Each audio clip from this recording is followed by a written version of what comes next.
Hello students, this is Monica Agrawal, lecturer in commerce from GGSS Hisar।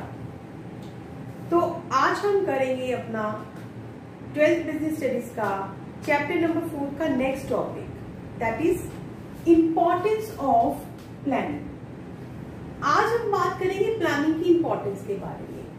जैसा हमारा changing environment है, environment day by day बदलता जा रहा है और इतने चेंजेस हैं कि वो बिल्कुल ही अनसर्टेन है, हम उनको प्रिडिक्ट ही नहीं कर पाते हैं। तो जब हमारे पास ऐसी सिचुएशन हो जाती है और साथ ही साथ जो ऑर्गेनाइजेशंस हैं उनका साइज भी बहुत बड़ा होता जा रहा है ना। जितना साइज बड़ा होगा उतनी कॉम्प्लेक्सिटीज भी बढ़ जाती है, मुश्किलें भी बढ़ जाती हैं।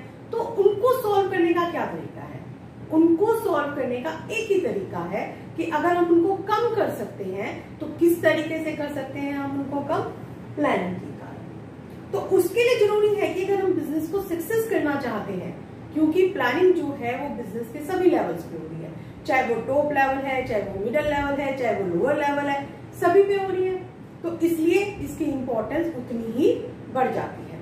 तो चलिए, पहला पॉइंट जो हम इसमें करने जा रहे हैं वो हमारा क्या कहता है? Planning provides direction. प्लानिंग हमें क्या बताता है? एक दिशा देता है ना। हमें ये बता रहा है कि हम कहाँ जा रहे हैं, किस तरफ जा रहे हैं, हम कंपनी जो है वो बिजनेस कौन सा कर रही है। आप वहां जाना चाहते हैं तो आप क्या बिना सोचे समझे घर से निकल जाते हो? आपका मन है आउटिंग करने का तो आप क्या ऐसे ही निकल जाते हो? किस रास्ते पे जाओगे? सोचते हो ना कि अगर आपका मन आउटिंग करने का है तो आप ये सोचते हो कि मुझे कहाँ रिलैक्स मिलेगा, मुझे कहाँ जाना चाहिए, कितने टाइम में मैं कहाँ पहुंच सकता हूँ, मेरे पास कितना टाइम है ना। ऐसा सोचते हो आप। तो बिजनेस भी सेम वैसा ही होता है। अब बिजनेस के लिए क्या है कि हम सोच रहे हैं कि बिजनेस ने इतने जो यूनिट्स हैं वो प्रोडक्शन करने हैं, हम मैक्सिमम प्रॉफिट अर्न करना चाहते हैं, तो हम क्या करें? ठीक है, तो प्लानिंग जो है वो हमें एक दिशा प्रदान करता है। प्लानिंग हमें काम करने का एक तरीका देता है कि भाई ठीक है, अगर आप ये अचीव करना चाहते हैं तो इसके लिए आपके पास इतना पैसा होना चाहिए, इतना मटेरियल होना चाहिए, आपको इसके लिए सेल करनी पड़ेगी, आपको उसके लिए पर्सनल देने पड़ेगी, है ना। तो यहाँ पे पहला पॉइंट क्या है? Planning provides direction. ठीक है, दूसरा कौन सा आ जाता है? Planning reduces risk of uncertainties. अब मैंने आपको बताया था कि हालांकि हम अनसर्टेनिटीज को कम कर सकते हैं, लेकिन अगर हम सोचे ना कि उनको खत्म कर देंगे तो ऐसा पॉसिबल नहीं होता। तो यहाँ पे इसीलिए हम लिख रहे हैं कि इसको रिड्यूस कर सकता है। अब हम सोच के चलते हैं, हम पहले से आइडिया लगा लेते हैं ना। अब देखिए, आप अच्छा खाते हैं, अच्छा पीते हैं, किस लिए? अच्छा पढ़ते हैं, आप काम अच्छा करना चाहते हैं, किस लिए? हर चीज के पीछे आप एक सोच के चलते हैं कि भाई हाँ, अगर हम शरीर, हमारा बॉडी ठीक रहेगी तो हमारे को बीमारियों से लड़ने की ताकत आएगी।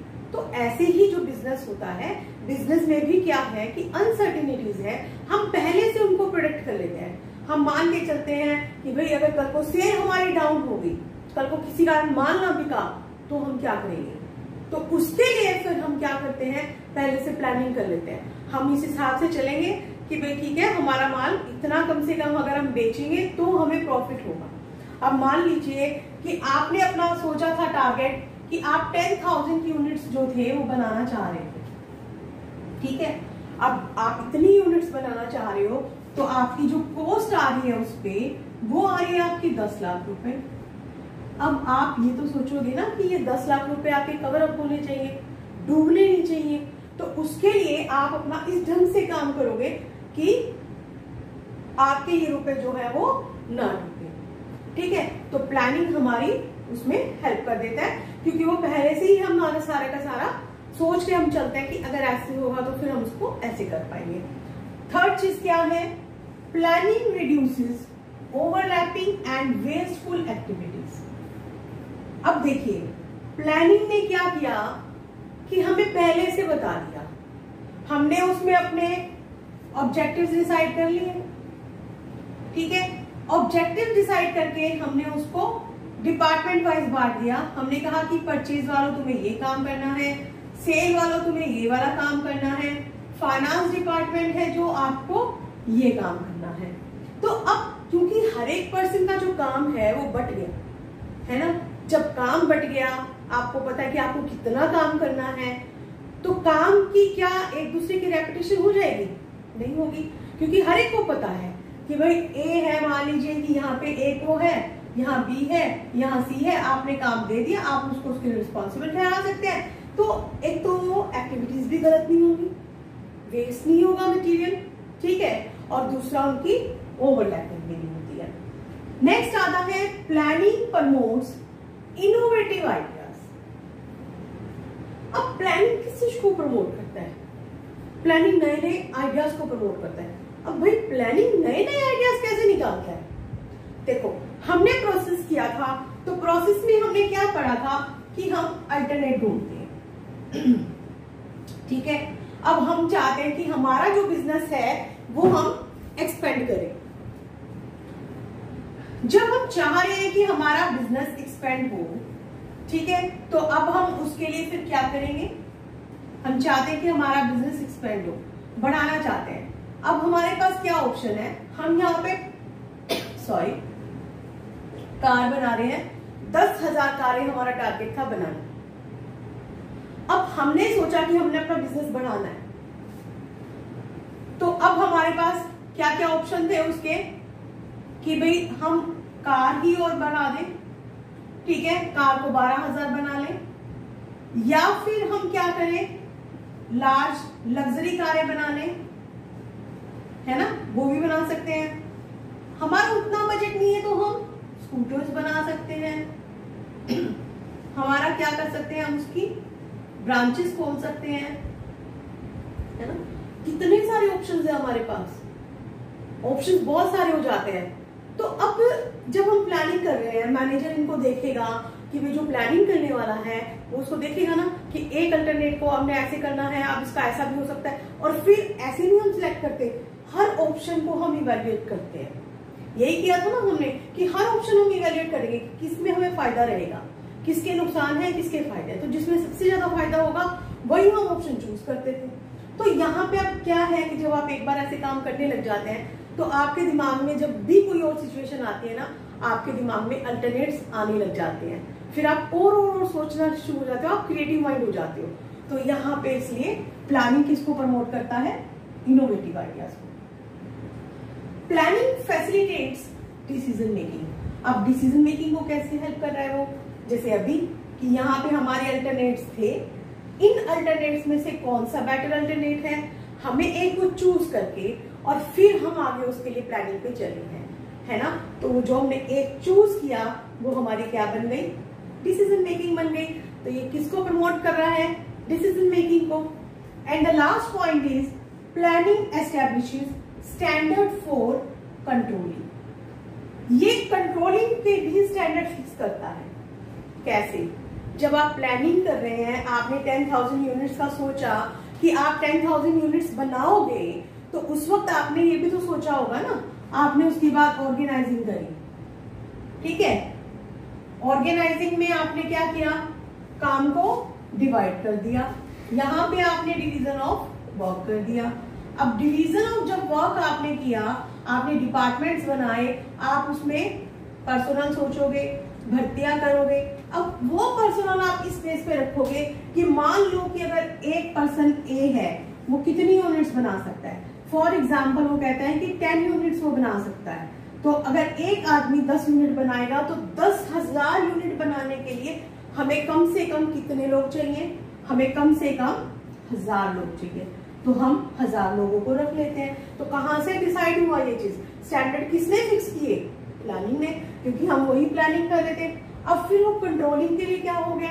जब हमने स्टैंडर्ड फिक्स कर लिया कि हम मान के चल रहे हैं कि एक आदमी 10 यूनिट बना सकता है, ठीक है, तो हम क्या करेंगे? अब हो सकता है कि वो एक्चुअल में कम बना ले, जरूरी थोड़े ना इतना बनाएगा।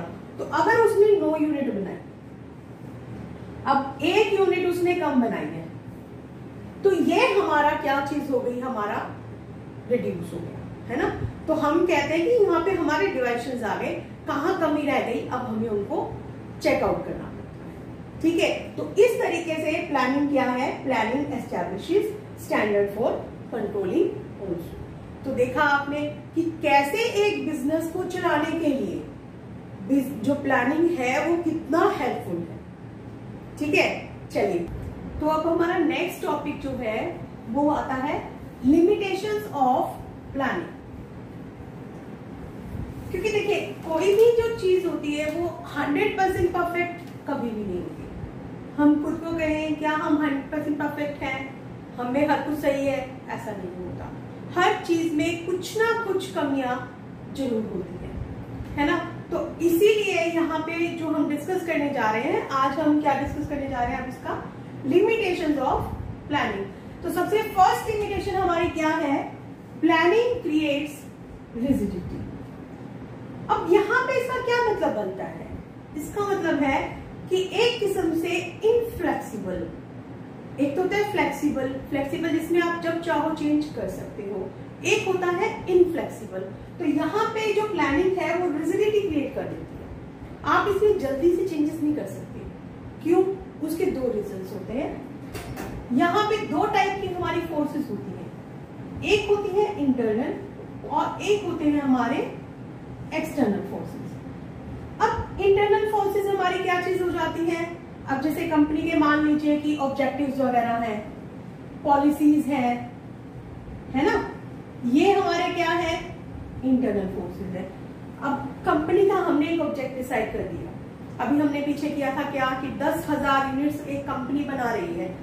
अब आपको 1 साल बाद लगता है या 4 महीने बाद आपको लगने लगा कि नहीं 10,000 यूनिट्स तो बहुत ज्यादा है। तो क्या उसके अकॉर्डिंग आपने पूरा बिजनेस सेटअप किया हुआ है, क्या ये चेंज करना आसान है कि उन 10,000 को कम कर दिया जाए?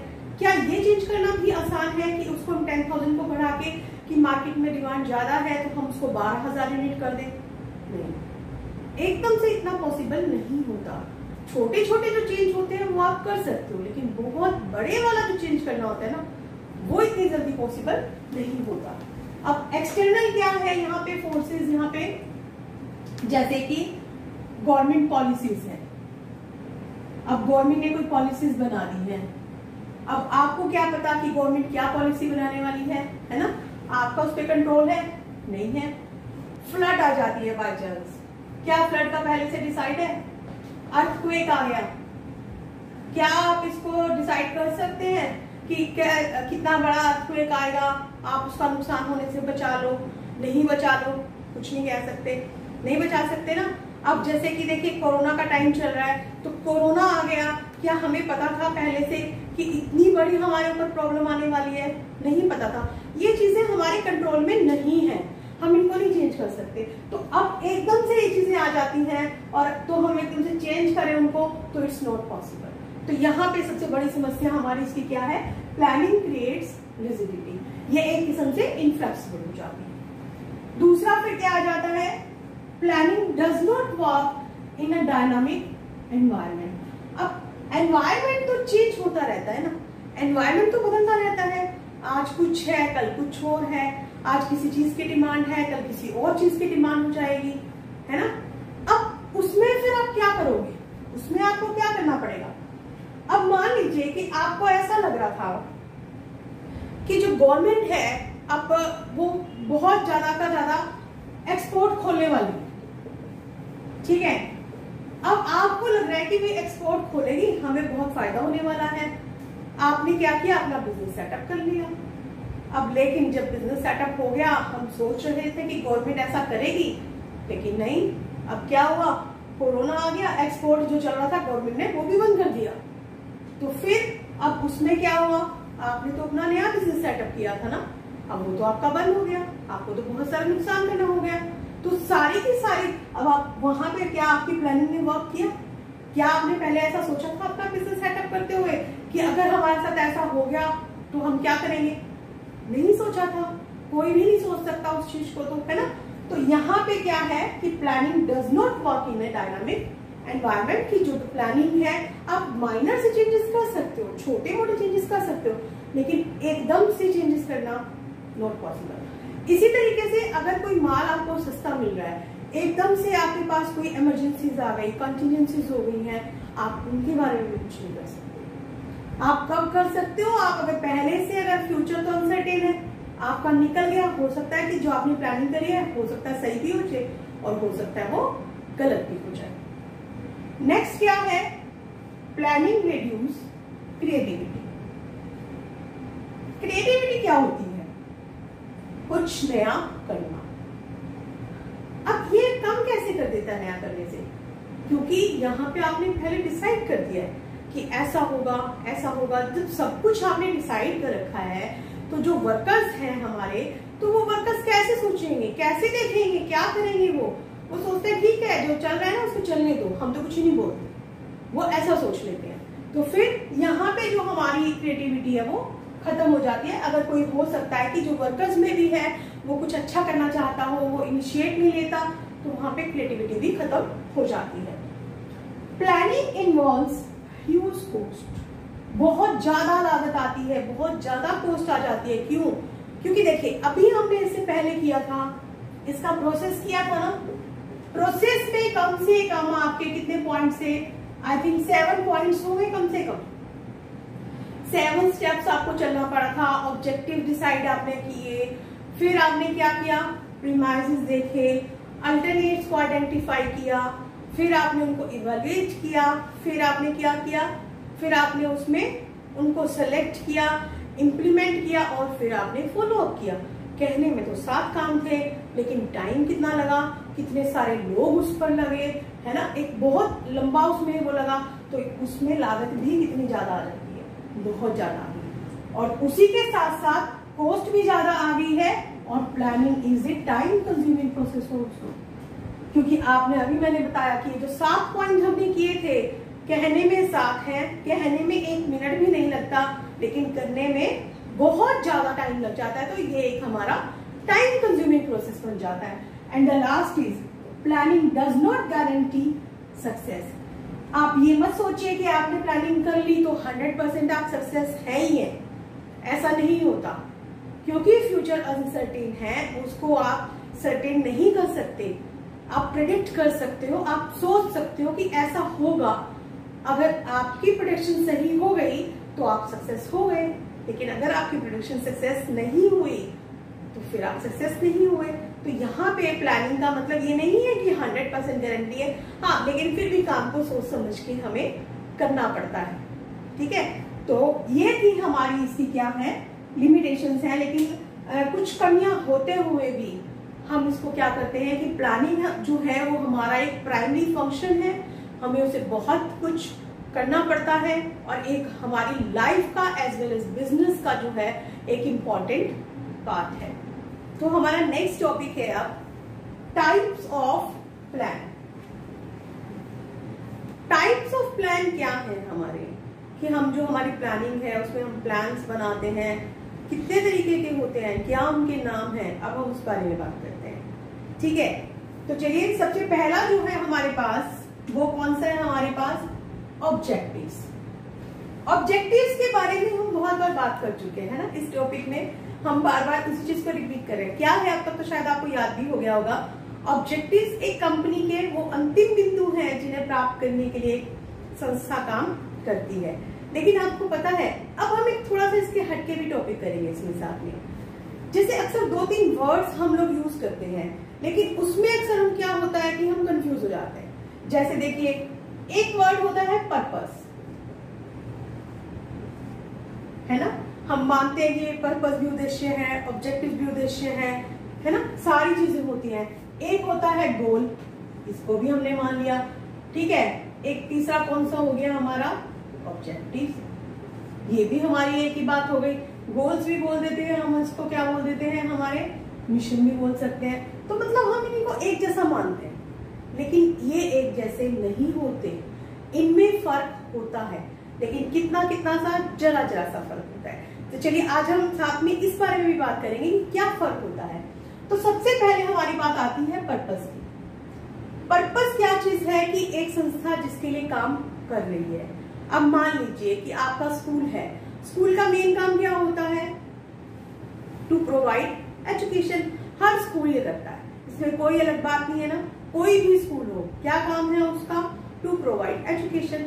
हर एक संस्था किस लिए बनती है, वो प्रॉफिट अर्न करना चाहती है। है ना, यही होता है ना। तो पर्पस हमारा यहाँ पे अब क्या बन गया, जो कि सभी के लिए एक किस्म से हमारा कॉमन होता है। ऑल फॉर्म्स जितनी भी होती हैं वो सभी के लिए हमारा क्या होता है, यहाँ पे कॉमन होता है, ठीक है। लेकिन जो गोल और मिशन है, अब एक जैसी संस्था है, हमें कैसे पता चलेगा कि उसका गोल क्या है। जिस चीज के कारण वो दूसरी से अलग हो रही है वो हमारा क्या कहलाता है, गोल। जैसे कि देखो यहाँ पे हमारा एक स्कूल था, है ना, स्कूल का हमारा प्रॉफिट अर्न करना था, मोटिव प्रॉफिट अर्न करा हमने, ठीक है।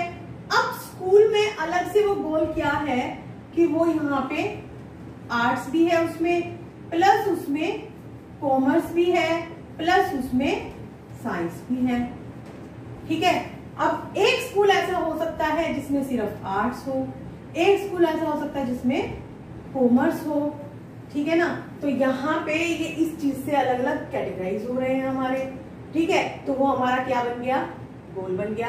लेकिन अब इसी तरीके से अगर हम बिजनेस के लिए चलते हैं तो बिजनेस में हमारा क्या चीज होता है, प्रॉफिट अर्न करना, है ना, टू अर्न प्रॉफिट। यहाँ पे सॉरी, हमारा जो है प्रॉफिट नहीं है, यहाँ पे हमारा क्या है, एजुकेशन। यहाँ पे प्रोवाइड एजुकेशन है ये चीज, ठीक है। तो यहाँ पे क्या है, प्रॉफिट अर्न करना हर एक बिजनेस का है, दैट इज पर्पस, जो कॉमन पर्पस है सभी के लिए। लेकिन अब वो बिजनेस जो है वो कैटेगराइज हो रहा है कहाँ से, अगर वो टीवी बना रहा है, कोई टीवी बनाता है, कोई स्कूटर बनाता है, कोई कार बनाता है, कोई फर्नीचर बनाता है, तो सारे बिजनेस अलग अलग है ना। वो हमारा क्या हो गया, अलग गोल हो गया। थर्ड चीज, अब क्या चीज आती है, यहाँ पे एक संस्था दूसरी से अलग हो गई गोल के लिए, लेकिन अब ऑब्जेक्टिव क्या है उनका, अब वो ये कहती है कि ये 10,000 यूनिट बनाएगा, दूसरा बिजनेस कहता है हम 12,000 यूनिट्स बनाएंगे इस चीज के। तो वो हमारा क्या चीज है, ऑब्जेक्टिव है। और स्कूल का अगर हम लेते तो वहां पे क्या है, वो कहते हैं हमारे पास 500 स्टूडेंट्स होने चाहिए या हमारे पास 600 स्टूडेंट्स होने चाहिए। तो वो हमारा क्या था, इसका ऑब्जेक्टिव था, वो स्कूल का ऑब्जेक्टिव था। और ये हमारे पास यहाँ पे किस चीज का ऑब्जेक्टिव है, बिजनेस का, ठीक है। तो समझ आ गया आपको कि ऑब्जेक्टिव्स हमारे क्या होते हैं। लेकिन जब भी एक फर्म जो होती है वो ऑब्जेक्टिव डिसाइड करती है तो वो क्या होने चाहिए, उसमें कुछ फीचर्स होनी चाहिए। सबसे पहले क्या है, इट शुड बी क्लियर।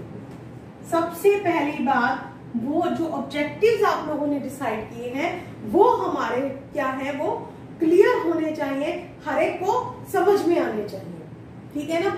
और उसमें क्या है, वो अचीवेबल भी होने चाहिए कि आप उनको प्राप्त कर सके। ऐसे हाई फाई आप ऑब्जेक्टिव्स ना रख लें कि जिनको आप अचीव ही नहीं कर पा रहे हो, तो वो भी गलत बात है ना। तो बिजनेस अच्छे से नहीं चल पाएगा। तो सबसे पहला काम अब हमारा क्या हो गया है, ऑब्जेक्टिव्स को डिसाइड करना।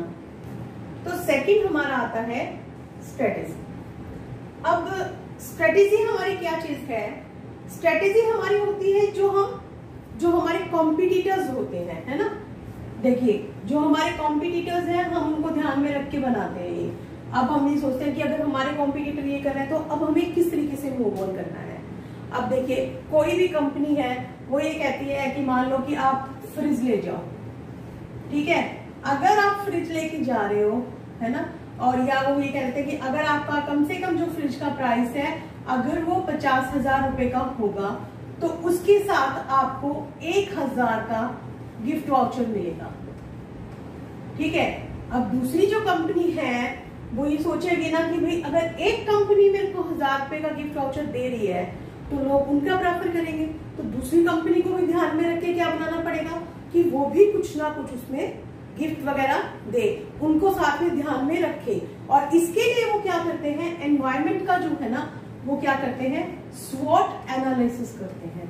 स्वॉट की फुल फॉर्म जानते हो क्या होती है, स्वॉट का मतलब होता है स्ट्रेंथ,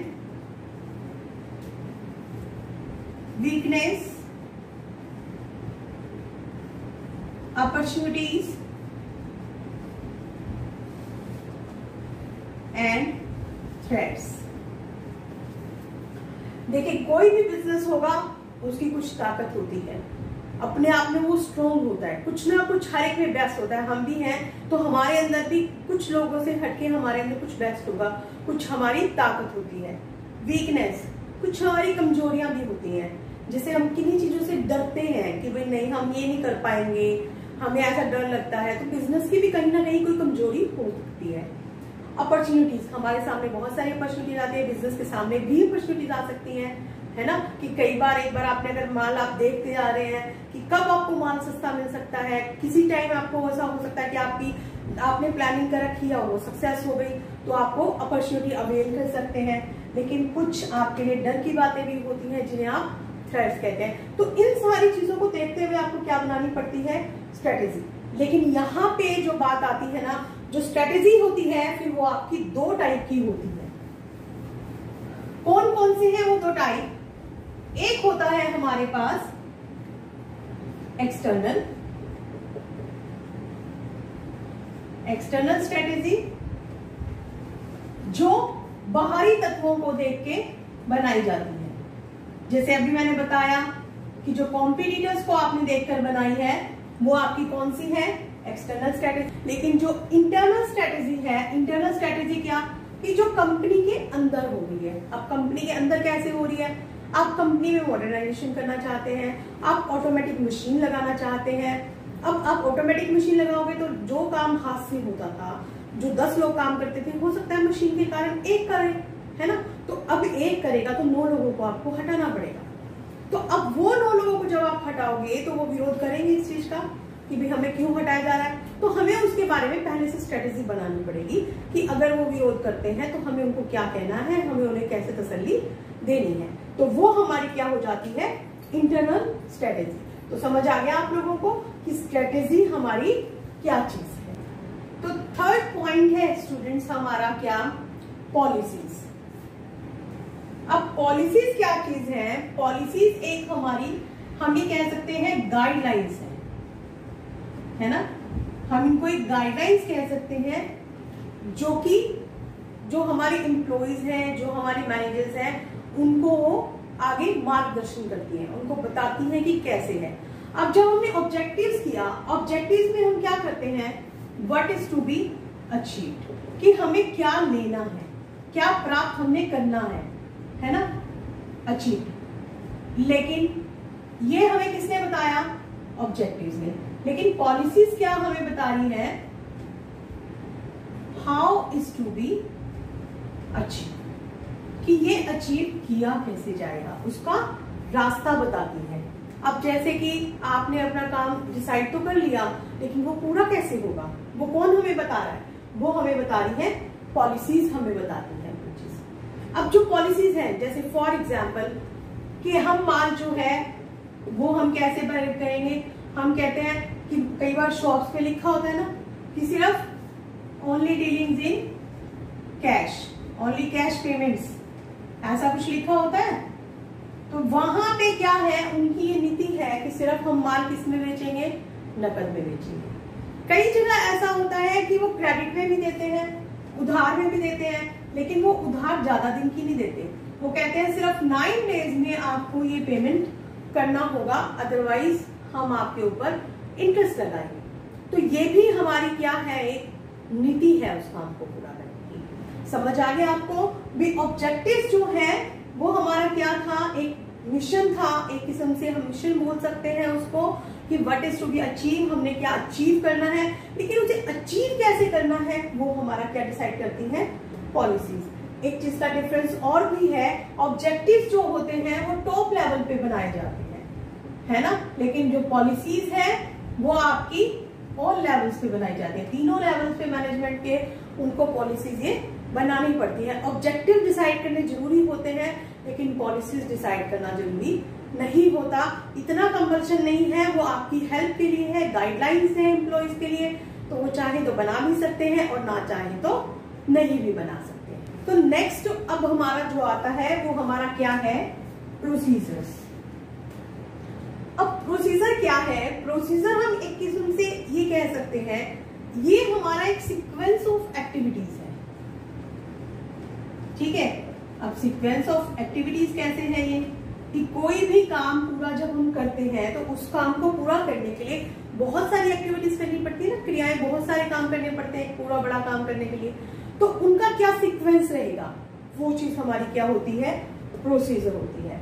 फॉर एग्जाम्पल अब देखिए कि कंपनी ने एक रूल बना रखा था कि अगर कोई उधार माल ले जाता है तो उसे इतने दिन में पैसा देना है, और अगर वो नहीं देता वो पैसा तो उसके लिए हम क्या करेंगे।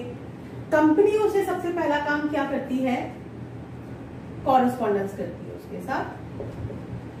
कॉरेस्पॉन्डेंस में क्या होता है कि उसे लेटर वगैरह लिखना पड़ता है, ठीक है, लेटर लिख देती है।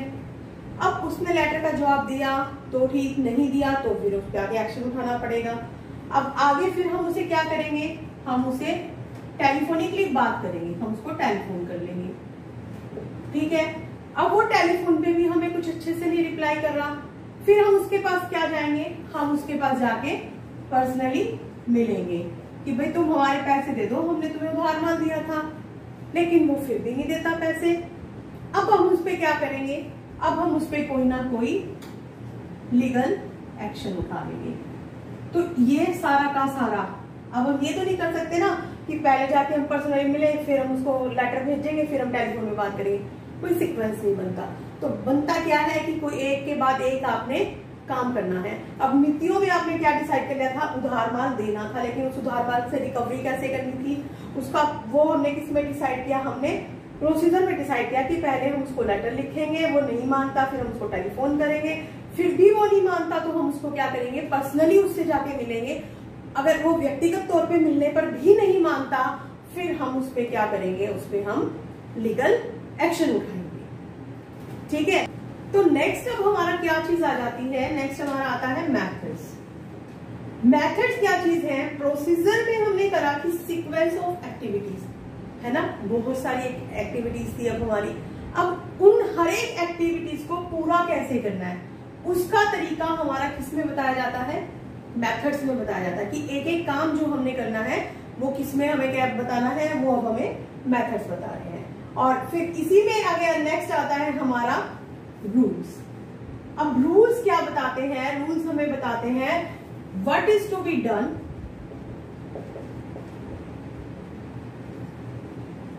और what is not to be done in a particular situation.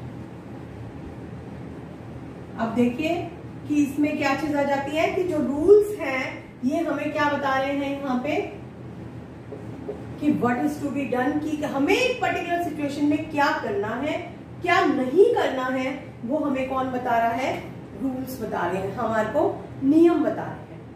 अब देखिए जैसे पॉलिसीज थी, पॉलिसीज हमारा क्या कर रही थी, गाइडलाइंस थी हमारी जो हमें बताती थी कि एक मार्गदर्शन देती थी एम्प्लॉइज को, जैसे कि हमने माल नकद में बेचना है या उधार में बेचना है ना, हम ये कहते हैं कि उधार में बेचना है। लेकिन अब वहां पे क्या चीज आ जाती है कि अगर मान लीजिए कि कोई एक ऐसा पर्सन है जिसके बारे में हमें ये पता है कि ये माल देगा ही नहीं, ये पैसा देगा ही नहीं अगर हमने इसे उधार में दे दिया, तो ये मैनेजर को देखना है कि वो उस पर्सन को माल दे या ना दे, ये उसे देखना है, ये उसे डिसाइड करना है, मौके पे फिक्स नहीं है ना, उसको अपना डिसीजन वो ले सकता है। लेकिन रूल्स जो होते हैं ना वो रिजिड होते हैं। अब जैसे अक्सर क्या होता है, लिखा क्या होता है, नो स्मोकिंग। अब ये नो स्मोकिंग जो है वो वहां पे नहीं होगी, ये फिक्स है। अब ये तो नहीं है ना कि कोई स्मोकिंग कर सकता है कोई स्मोकिंग नहीं कर सकता, नहीं है तो मतलब नहीं है।